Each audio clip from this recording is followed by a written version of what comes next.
Bismillahirrahmanirrahim. Assalamualaikum warahmatullahi wabarakatuh.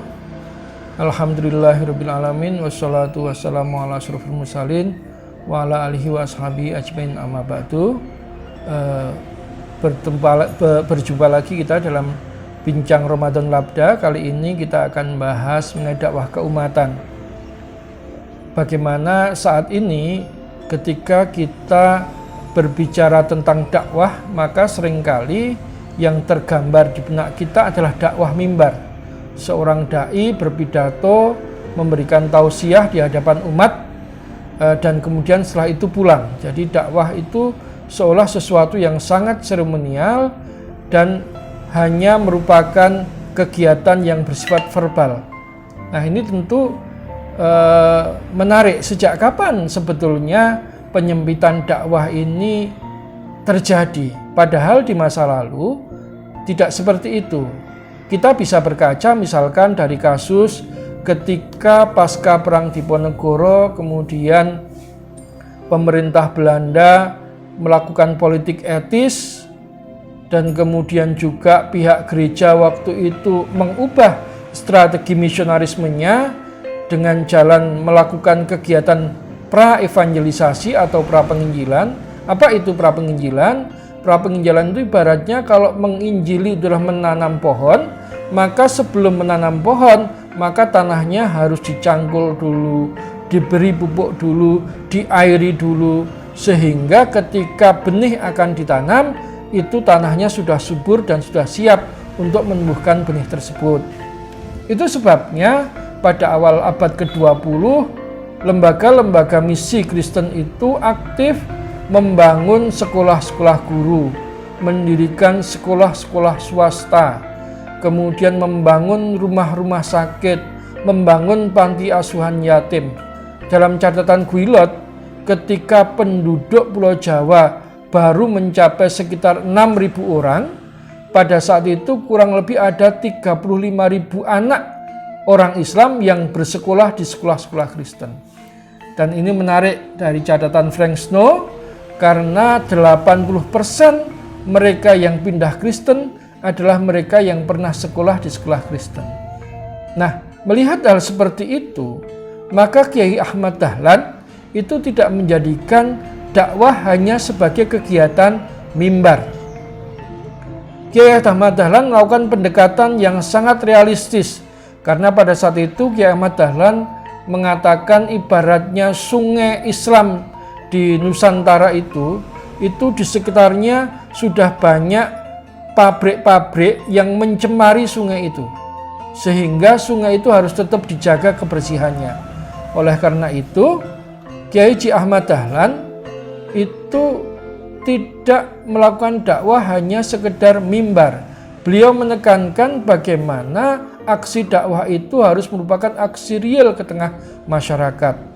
Yang pertama dilakukan misalkan, dan ini cerita legendaris, bagaimana Kiai Haji Ahmad Dahlan mengulang-ulang bacaan surat Al-Ma'un.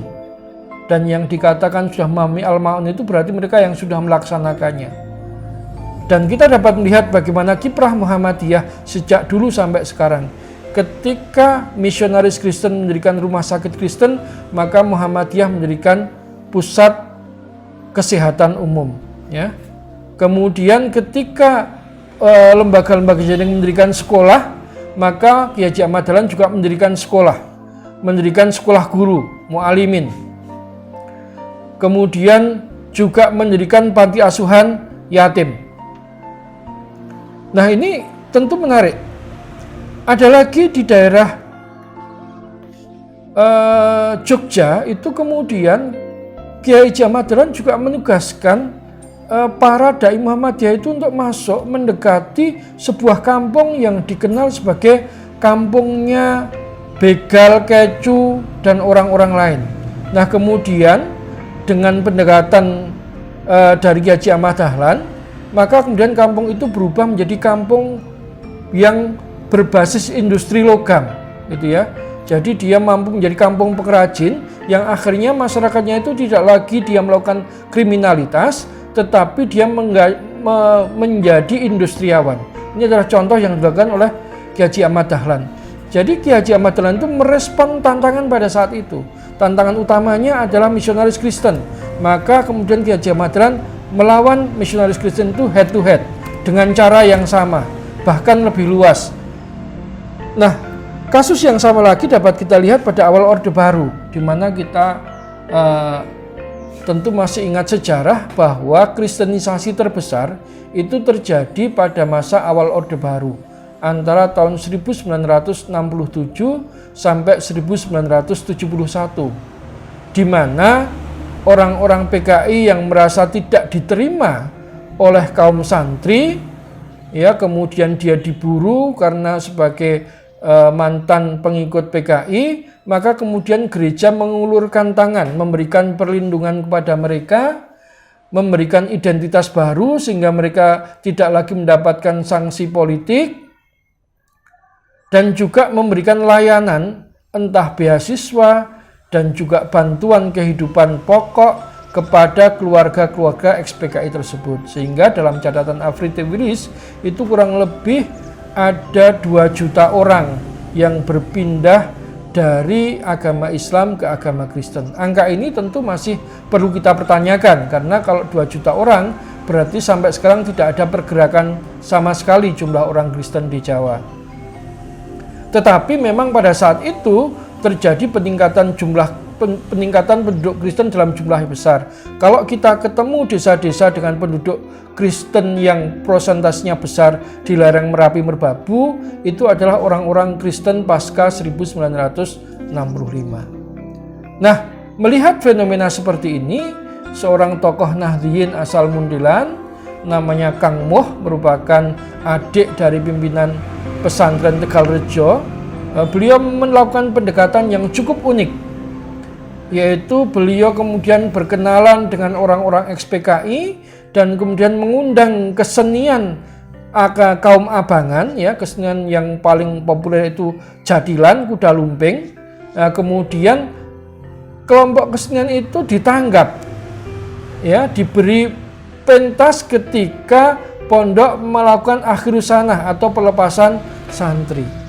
Nah, hal yang menarik adalah kemudian barrier psikologis antara kaum santri, ya, terutama Nahdliyin dengan ex-PKI yang tadinya bermusuhan ketika sebelum 1965 itu menjadi cair. Bahkan Mbah Parto Geni, seorang tokoh PKI dari Dusun Tegalroso, mengibaratkan Kang Moh ini seperti Sunan Kalijogo.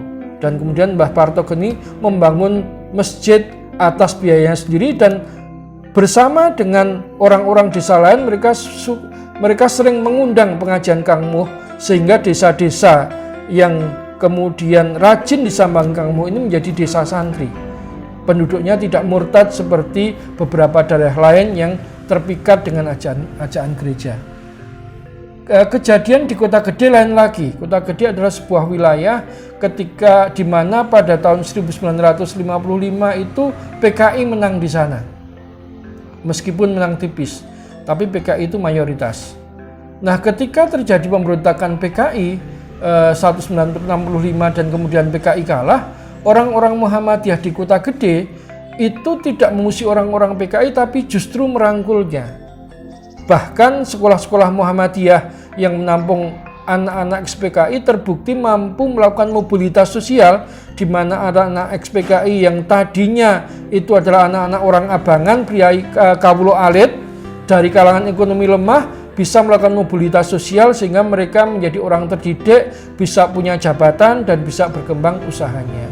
Hal ini dikemukakan oleh seorang penduduk Kota Gede, di mana dalam perkataannya dia mengatakan bahwa meskipun baju luarnya merah, tetapi sebetulnya hati mereka itu putih. Itu untuk menunjukkan bagaimana orang-orang Muhammadiyah itu merangkul ex-PKI, tidak memusuhinya, sehingga akhirnya kita kenal sekarang Kota Gede ini justru menjadi salah satu basis Muhammadiyah di Yogyakarta. Nah, ini dapat kita lihat bagaimana Kiai Haji Ahmad Dahlan pada masa lalu, Kang Moh pada awal Orde Baru, Muhammadiyah Kota Gede yang waktu itu di bawah pimpinan Muhammadiyah Pusat Kiai Haji R. Fahrudin itu melakukan pendekatan kultural yang lembut kepada mereka yang secara politik itu berseberangan. Tapi pendekatan kultural ini dicatat oleh Lycliffe di mana pada tahun 1980-an masyarakat di Jawa ini mengalami proses apa yang disebut sebagai proses santrinisasi abangan besar-besaran. Nah, inilah pentingnya para dai, para ulama, organisasi-organisasi Islam untuk mengenali tantangan zaman. Nah, pada saat ini tantangannya apa? Tantangan yang ada pada saat ini lebih berat lagi sebetulnya. Karena kalau kita melihat mayoritas umat Islam itu ada di sektor-sektor informal, pertanian, buruh pabrik, pedagang informal, pedagang pasar, dan sebagainya, maka sudah selayaknya ormas-ormas Islam, ya, kemudian para dai Islam ini juga harus paham suka duka dari umat yang selama ini menjadi objek dakwahnya, menjadi mat'unnya. Bagaimana problem pedagang pasar, bagaimana problem penurunan nilai produk pertanian dibandingkan dengan produk-produk yang lain, sehingga kegiatan bertani ini sekarang ini susah untuk mendatangkan keuntungan. Bagaimana tekanan yang dihadapi oleh buruh pabrik ketika sekarang kebanyakan polanya adalah dengan menggunakan tenaga kontrak. Nah, sayangnya tema-tema ini belum banyak dibahas di kalangan para dai dan ormas Islam, sehingga kedepannya menurut saya adalah bagaimana ormas Islam ini, para dai ini mampu merumuskan strategi yang sifatnya real. Sebagaimana ketika Muhammadiyah berhadapan dengan misi Kristen dari Belanda, sebagaimana Kang Moh dan Pak R. Fahrudin berhadapan dengan kristenisasi besar-besaran terhadap ex-PKI, mereka mampu merumuskan cara dakwah yang tepat. Mungkin sebagai penutup adalah sebuah pertanyaan atau harapan bagaimana supaya umat Islam itu mau duduk bersama, melihat problem keumatan dan merumuskan bagaimana cara mengatasi problem keumatan tersebut, sehingga dakwah tidak lagi identik dengan dakwah mimbar, tetapi dakwah yang real terjun ke masyarakat. Kalau pada masa lalu dikenal dengan istilah dakwah bilhal, yang terbukti di masa lalu dakwah bilhal, dakwah kultural ini telah mampu mengubah wajah Muslim Jawa untuk menjadi lebih dekat kepada agama Islam. Akhirul kalam, billahi taufiq wal hidayah. Assalamualaikum warahmatullahi wabarakatuh.